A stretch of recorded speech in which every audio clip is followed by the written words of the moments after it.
La llegada de la risa y el destierro. El amanecer del milagro.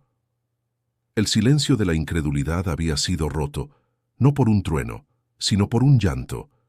En el tiempo señalado por el Shaddai, el Dios Todopoderoso, la promesa se había hecho carne. Sara había concebido y dado a luz un hijo en su extrema vejez, tal como los 3 misteriosos visitantes habían profetizado en el encinar de Mamre. Abraham tenía 100 años, Sara 90. El nacimiento de este niño no era un evento natural, sino una manifestación gloriosa de la fidelidad divina, una burla al poder de la vejez y la esterilidad. La alegría era inmensa y pura. Abraham circuncidó al niño al 8º día, sellando la promesa con el pacto, y le dio el nombre que Dios había anticipado, Isaac, que significa risa. Dios me ha hecho reír, y cualquiera que lo oyere se reirá conmigo, exclamó Sara. La risa de Sara ya no era la risa nerviosa de la incredulidad, escuchada detrás de la cortina de la tienda, sino la risa desbordante del cumplimiento. Era la celebración de que Dios había transformado su vergüenza en un milagro. La fe de Abraham y Sara había sido vindicada, y el campamento se inundó de la alegría del banquete. Abraham celebró una gran fiesta el día en que Isaac fue destetado, pero en medio de la celebración, la vieja herida, el conflicto de la carne, resurgió con una intensidad amarga. La presencia de Ismael, el hijo que había nacido por la impaciencia y el ingenio humano, ahora se convertía en una sombra inaceptable sobre la luz de la promesa. Ismael, el adolescente de unos 17 años, el que había sido el único heredero durante tanto tiempo, vio la fiesta y la alegría de Isaac, y en un acto que la Biblia describe como burla o escarnio, se mofó de Isaac, el hijo legítimo y milagroso. La burla de Ismael no fue un simple juego de niños, fue la manifestación del conflicto entre el plan humano, la carne, y el plan divino, la promesa. Ismael representaba el linaje nacido de la desesperación, Isaac, el linaje nacido de la fe. Sara vio el escarnio y la rivalidad. Su corazón, ahora henchido de amor maternal y celo por el destino de su hijo, no toleró la amenaza. Actuó con una dureza repentina y definitiva, exigiendo que la semilla del error fuera eliminada. Echa fuera a esta sierva y a su hijo, porque el hijo de esta sierva no ha de heredar con mi hijo, con Isaac. El mandato era cruel y absoluto. Para Abraham, la orden de Sara fue angustiosa en gran manera. Ismael era, al fin y al cabo, su hijo, el primero que había conocido. El amor paternal se enfrentó a la lealtad al pacto. El dilema de Abraham era insoportable, pero en la oscuridad de su angustia, la voz que lo había llamado desde Ur, la voz que había prometido la risa, se hizo oír una vez más. No te parezca grave a causa del muchacho y de tu sierva. En todo lo que te dijere Sara, oye su voz, porque en Isaac te será llamada descendencia. El mensaje espiritual es una purificación necesaria. La promesa de Dios no puede coexistir con el error de la carne. Dios ordenó la separación, confirmando que la herencia pasaría solo por Isaac. La obediencia al plan divino exige la dolorosa eliminación de los vínculos creados por la impaciencia humana. El destino de Agar e Ismael estaba sellado. Abraham, obedeciendo la voz de Dios por encima de su propio corazón, se levantó al amanecer para consumar el destierro, enviando a su primer hijo al desierto, donde la vida de Ismael estaría a merced de la sed y del abandono. El exilio forzado y la desesperación. El amanecer del destierro. La obediencia de Abraham fue tan dolorosa como inmediata. Se levantó temprano, bajo la luz fría del amanecer. No hubo un diálogo extenso con Sara. La palabra de Dios, aunque dura, era la única guía. El patriarca se enfrentó a la tarea más dolorosa que un padre puede realizar: preparar a su hijo para el exilio. La escena se centra en la despedida silenciosa. Abraham no podía dar a Agar e Ismael la riqueza que tenían, pues el mandato era la separación total de la herencia. Simplemente tomó lo esencial para un corto viaje: pan y un odre de agua. Colocó la provisión sobre el hombro de Agar. Este gesto, al cargar a la madre con los únicos medios de supervivencia, era un símbolo del total abandono. Y así, con un simple acto de obediencia, el hijo de la carne y su madre fueron enviados a la vasta y cruel incertidumbre del desierto de Beerseba. Agar e Ismael caminaron, dejando atrás la seguridad de las tiendas, la opulencia de la casa y la risa celebratoria de Isaac. Al principio el pan y el agua ofrecieron una falsa seguridad, pero el desierto de Beerseba es implacable. Pronto se perdieron en las ondulantes dunas, y el pequeño odre de agua inadecuado para la jornada se vació por completo. La desesperación se apoderó de Agar. Ya no era la esclava arrogante que despreciaba a Sarai. Era una madre enfrentada a la muerte inminente de su hijo. Ismael, el muchacho fuerte que había sido el orgullo de Abraham, no podía resistir el calor y la sed. El joven colapsó, y su vida comenzó a escurrirse. Agar, incapaz de soportar la agonía final, tomó a Ismael y lo dejó bajo la sombra de un pequeño arbusto, un refugio inútil contra el sol que abrasaba. Se apartó a una distancia donde no pudiera oír el último aliento de su hijo, como un tiro de arco. Allí, sola en el desierto, la mujer se sentó. Su dolor se desbordó en un llanto amargo. Sus palabras eran un ruego al cielo. «No quiero ver morir a mi hijo». Agar, la desterrada, clamaba de nuevo a El Roi, el Dios que la había visto en su primera huida. La escena es de una desesperación total, un grito desgarrador de la humanidad ante la fatalidad. Pero el Señor, que había prometido bendecir a Ismael por causa de Abraham, no olvidó su palabra. El drama se resolvió con una intervención sorprendente. Dios no escuchó el llanto de la madre, escuchó el llanto del muchacho. Y oyó Dios la voz del muchacho, y el ángel de Dios llamó a Agar desde el cielo. La voz angelical la llamó por su nombre y la confortó. El mensaje era de esperanza y poder. «¿Qué tienes, Agar? No temas, porque Dios ha oído la voz del muchacho en donde está. Levántate, alza al muchacho y sosténlo con tu mano, porque yo haré de él una gran nación». El mensaje espiritual es una afirmación de la misericordia divina. Dios es fiel a su promesa de bendecir a Ismael. Su compasión es tan grande que escucha el llanto del desterrado y del que muere. La misericordia es una fuerza activa que interviene en la hora más oscura. Agar, sin embargo, todavía no estaba completamente salvada. El ángel le había dado la promesa, pero la realidad era la sed. Dios tuvo que hacer un milagro final, un acto de provisión inmediata, que le abriría los ojos a la verdad que siempre había estado allí. En la ceguera del dolor Agar había recibido la promesa divina. Ismael viviría y se convertiría en una gran nación. Sin embargo, la promesa se sentía vacía y lejana, mientras la vida de su hijo se extinguía por la sed a pocos metros. A pesar de haber oído la voz del ángel, la realidad física del desierto dominaba su mente. La narración visualiza la ceguera de la desesperación. Agar tenía la palabra de Dios, pero no la provisión de Dios. Su corazón estaba tan consumido por la angustia y el miedo a la pérdida que su visión espiritual y física estaba bloqueada. Creía en la promesa, pero no podía ver la solución. El llanto del muchacho se hacía más débil. Agar se levantó no con la fuerza de la fe, sino con el impulso final de la madre para acercarse a la promesa. Fue entonces cuando Dios obró el milagro simple, pero profundo. Entonces Dios le abrió los ojos y vio una fuente de agua. La fuente no apareció por arte de magia. Había estado allí, oculta por la maleza o ignorada por el pánico de Agar.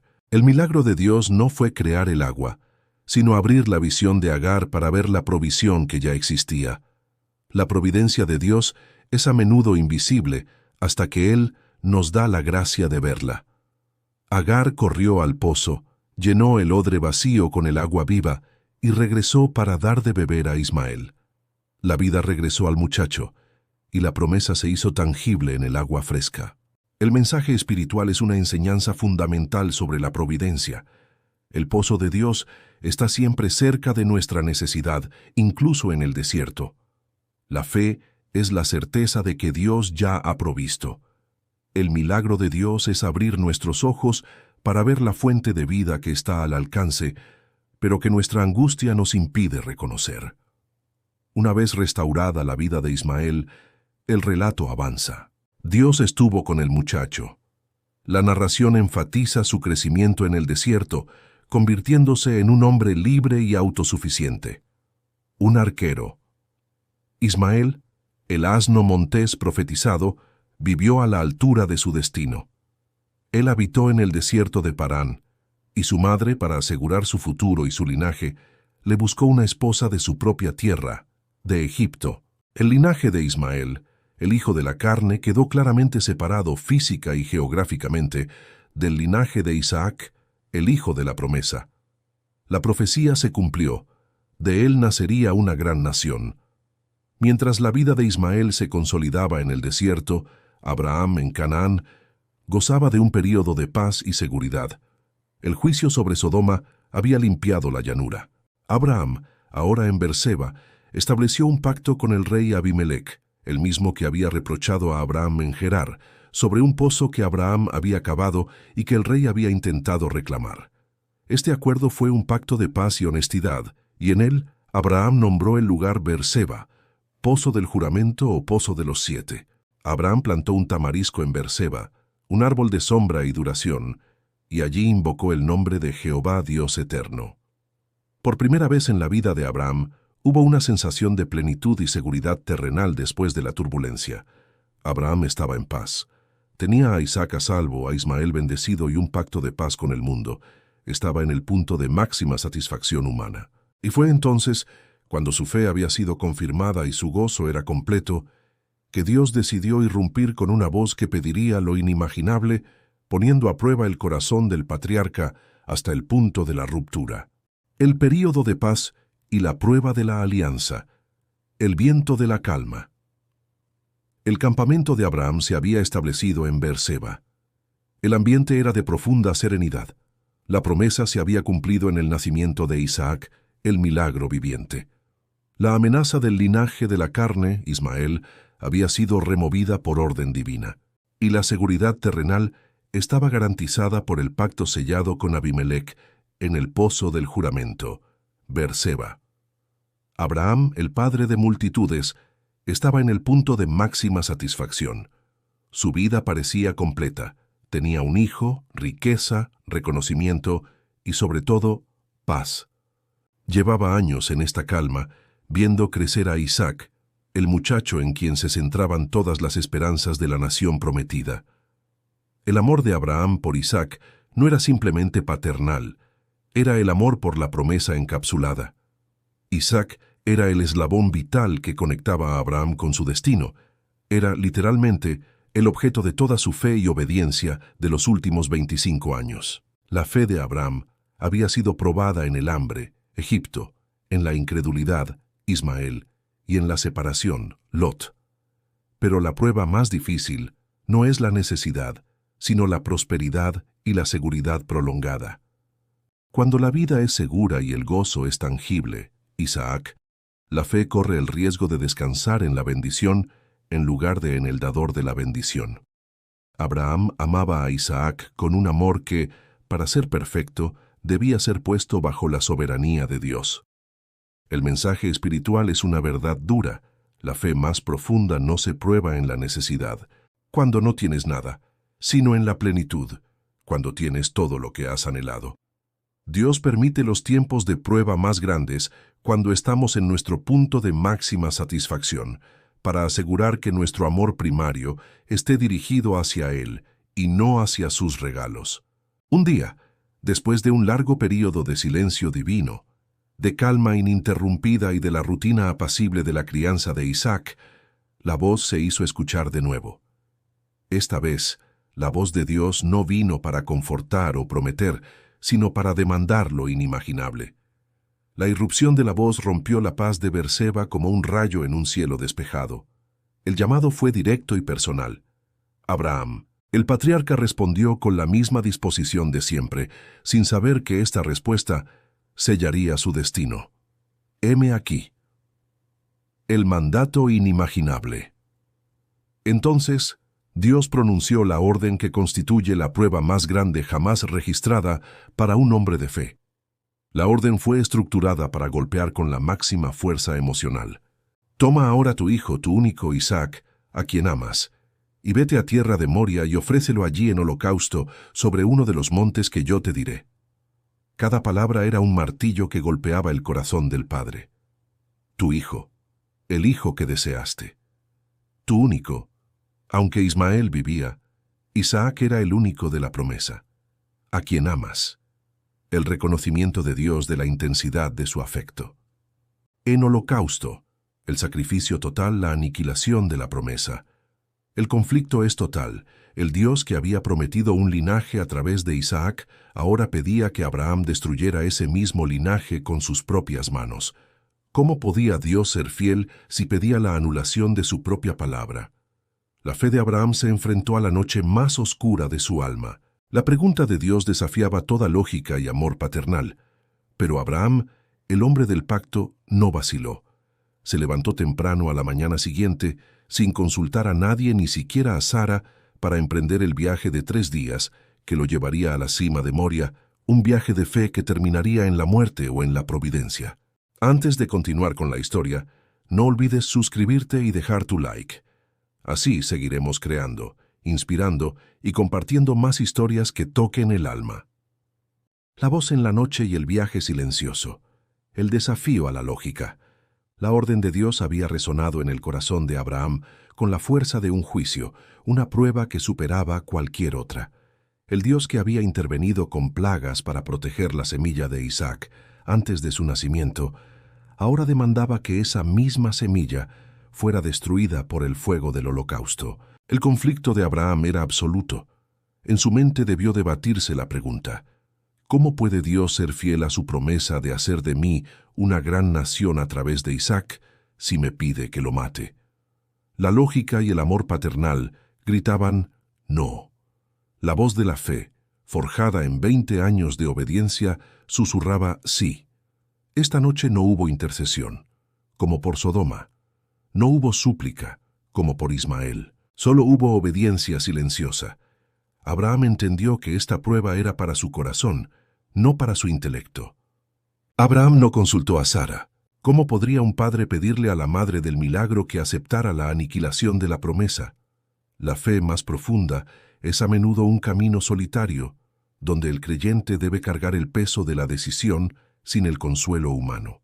Antes de que el sol se levantara, antes de que el amor de Sara despertara y el rostro de Isaac le recordara lo que iba a perder, Abraham se puso en movimiento. Y Abraham se levantó muy de mañana y enalbardó su asno, y tomó consigo 2 siervos suyos y a Isaac su hijo, y cortó leña para el holocausto y se levantó, y fue al lugar que Dios le dijo. La acción fue rápida, metódica y precisa. Cortó la leña, el instrumento de la muerte de su hijo, con sus propias manos. La obediencia de Abraham era completa, demostrando que no estaba regateando con Dios, sino rindiéndose totalmente a su voluntad, creyendo que la providencia de Dios trascendería incluso la muerte. El viaje hacia el monte Moría duró 3 días, 3 días de silencio, 3 días de agonía prolongada. Este viaje es el símbolo del purgatorio de la fe. Cada paso del asno, cada giro en el camino, era un recordatorio de lo que venía. Abraham caminaba entre sus siervos e Isaac, pero su alma estaba sola. No había un altar para invocar al Señor en el camino, solo la leña y el silencio. ¿Qué pensó Isaac, el joven, sobre la leña? ¿Qué pensó Abraham sobre el Dios que daba y quitaba? El mensaje espiritual es la naturaleza de la obediencia. La verdadera obediencia se levanta temprano, actúa rápidamente y mantiene el curso a pesar del dolor.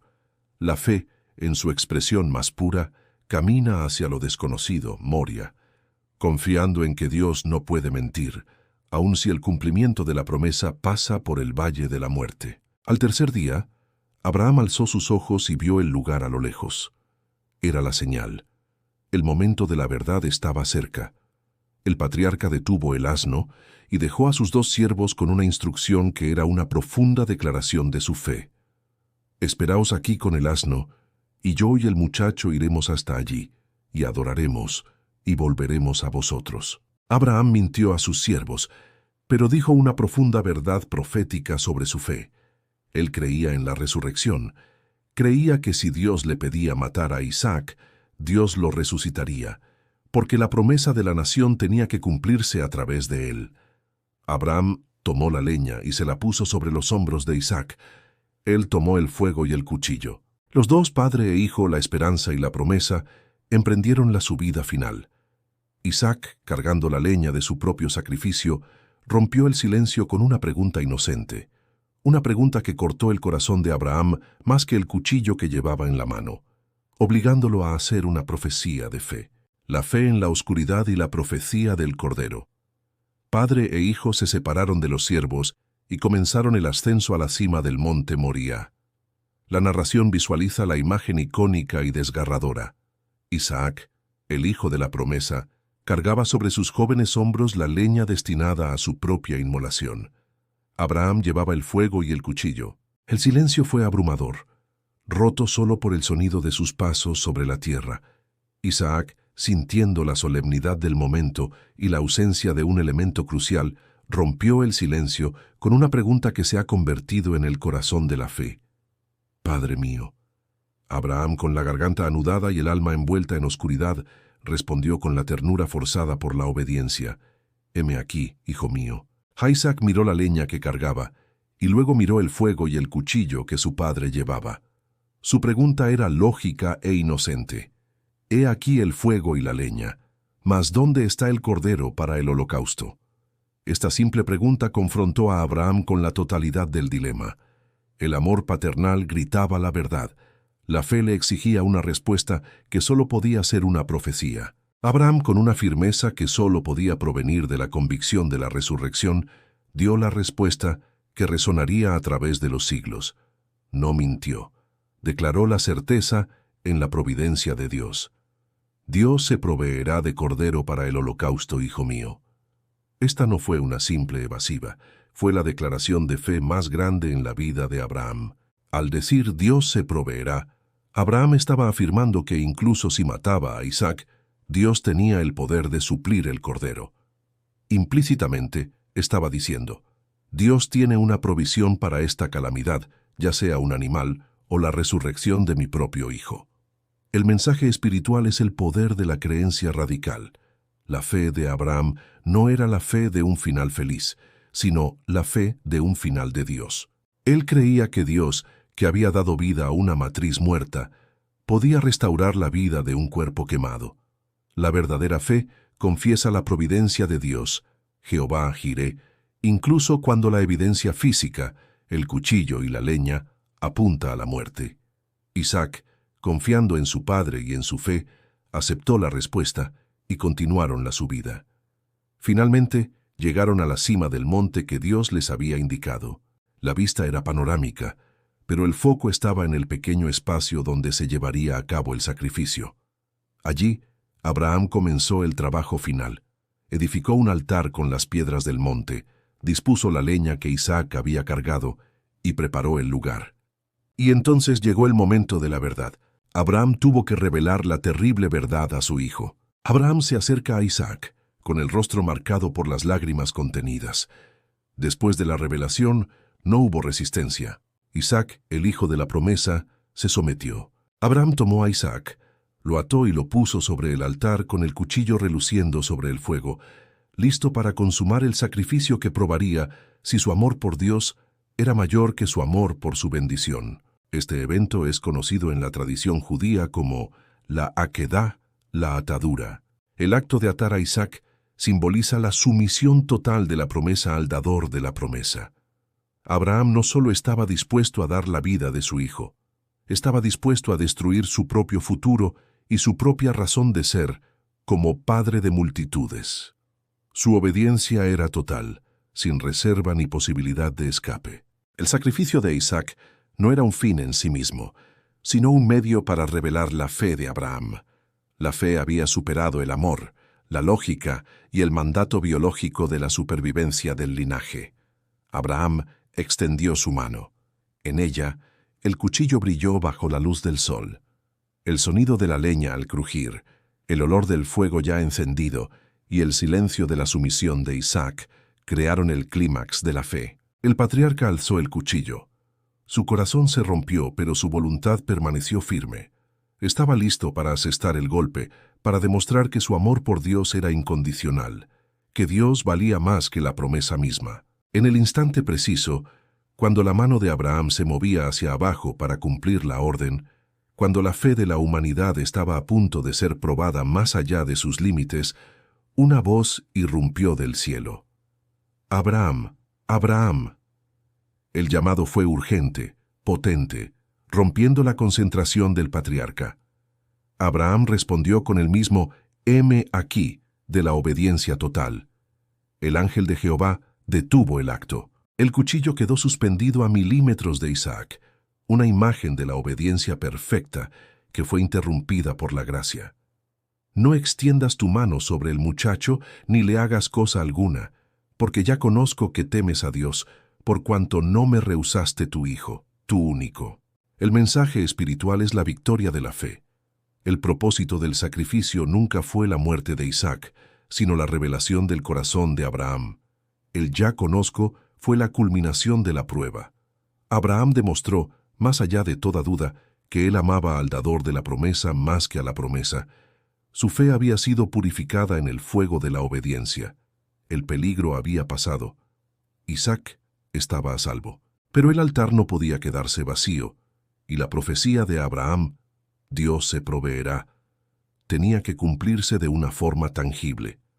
Abraham levantó la vista de la cara de su hijo y vio el carnero enredado en el zarzal, la provisión de Dios, que revelaría el nombre eterno del lugar, Jehová Jireh. Dios, en su omnisciencia y providencia, había dispuesto el sacrificio sustituto. Este carnero no era solo una ofrenda, era la respuesta física, palpable y misericordiosa al acto de fe de Abraham. El animal estaba allí en el momento preciso y en el lugar exacto. Abraham tomó el carnero y lo ofreció en holocausto en lugar de su hijo. El fuego que debería haber consumido la promesa de Dios, ahora consumía la provisión de Dios. Es el corazón de la redención. Dios, a través de este evento, introdujo el principio fundamental del sacrificio sustitutorio. Alguien más muere en tu lugar. La muerte de Isaac no era necesaria, porque la obediencia de Abraham había sido revelada.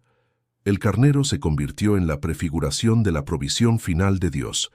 El nombre del lugar, Jehová Jireh Abraham, abrumado por la manifestación de la providencia divina, dio un nombre eterno a aquel lugar, un nombre que resonaría como un testimonio de la fidelidad de Dios. Y llamó a Abraham el nombre de aquel lugar, Jehová Jireh. El significado es profundo. El Señor proveerá, o el Señor verá.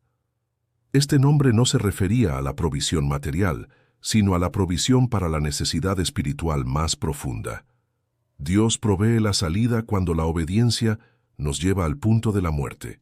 El recuerdo de este monte sería un ancla para todas las generaciones futuras. Una vez consumado el sacrificio del carnero, el ángel de Jehová llamó a Abraham por segunda vez desde el cielo. La voz no era de rescate, sino de confirmación solemne. Por mí mismo he jurado, dice Jehová, que por cuanto has hecho esto, y no me has rehusado tu hijo, tu único, de cierto te bendeciré, y multiplicaré tu descendencia como las estrellas del cielo, y como la arena que está a la orilla del mar. Dios no solo reafirmó la promesa, sino que la selló con un juramento personal. La obediencia de Abraham había transformado la promesa en un juramento inquebrantable. El pacto ya no se basaba solo en la palabra de Dios, sino en el conocimiento de su siervo. Padre e hijo descendieron del monte Moria. La fe de Abraham estaba probada y confirmada para siempre. Sin embargo, en el campamento, la vida no había permanecido inmóvil. La madre del milagro, Sara, había muerto, y Abraham debía ahora asegurar la promesa terrenal comprando la primera porción de la tierra que le había sido prometida. Sara, la madre de Isaac, la mujer que había pasado de la incredulidad a la risa, murió en Kiriat Arba, Hebrón, a la edad de 127 años. La muerte de Sara fue un golpe profundo para Abraham. Él, el hombre de la fe, el amigo de Dios, lloró y la lamentó. Su dolor era humano y genuino. Ella había sido su compañera a través de todos los viajes, errores y milagros. El conflicto es la realidad de la pérdida. Aunque la fe garantiza la promesa, no elimina el dolor de la separación terrenal. El final de Sara simboliza el cierre de la era de la espera y de la incredulidad. Ella había vivido para ver el cumplimiento, y su muerte marcaba el inicio de la nueva generación del pacto. Ante la necesidad de enterrar a su amada esposa, Abraham, el hombre más rico de la región, que había vivido toda su vida en tiendas, no tenía ni un palmo de tierra para sepultar a Sara. El patriarca se dirigió a los hijos de Het, los habitantes de la tierra, y negoció con ellos la compra de una posesión. Extranjero y advenedizo soy entre vosotros, dadme propiedad para sepultura entre vosotros, y sepultaré mi muerta de delante de mí. El capítulo 23 se enfoca en el detalle de la negociación. El hijo de Het, Efrón, se mostró generoso, ofreciendo la cueva de Macpela, pero Abraham insistió en pagar el precio total en plata, 400 siclos de plata. Abraham compró la cueva de Macpela y el campo donde estaba, a la vista de todos los hijos de Het. El mensaje espiritual es el sello terrenal del pacto. La compra de la cueva de Macpela fue un acto de profunda fe. Era la primera posesión física que Abraham adquiría en la tierra prometida, una confirmación de que sus descendientes heredarían ese suelo. Él no compró un palacio, sino un lugar de sepultura, sellando la promesa de Dios con un ancla de fe para el futuro. Macpela se convirtió en el destino final no solo de Sara, sino de Abraham, Isaac, Rebeca, Jacob y Lea. La historia de Isaac, el hijo de la promesa, no termina con el sacrificio en Moria, sino con la muerte de Sara y la adquisición del campo de Macpela. El viaje de la fe de Abraham había purificado su corazón de todo apego, sellado el pacto con un juramento divino y asegurado el derecho de propiedad sobre la tierra prometida. La promesa no era solo celestial, era un destino terrenal. La prueba de Moria nos pregunta, ¿qué amas más, la bendición o al dador de la bendición? Abraham demostró que estaba dispuesto a aniquilar su propio futuro por amor a Dios. Y al hacerlo, descubrió que Dios es Jehová Jireh, el Señor que proveerá. Él nos pide lo que más amamos, no para destruirlo, sino para devolverlo purificado por la obediencia. Nuestra fe se prueba, no en la necesidad, sino cuando Dios nos pide entregar lo que Él mismo nos ha dado. Seremos capaces de decir, Dios se proveerá, incluso en la hora más oscura. Si esta historia tocó tu corazón, suscríbete, comparte, dale me gusta y deja tu comentario. Amén. Esta historia está basada en el texto de Génesis 21 al 23. Palabra divina, inspirando corazones con historias del Creador.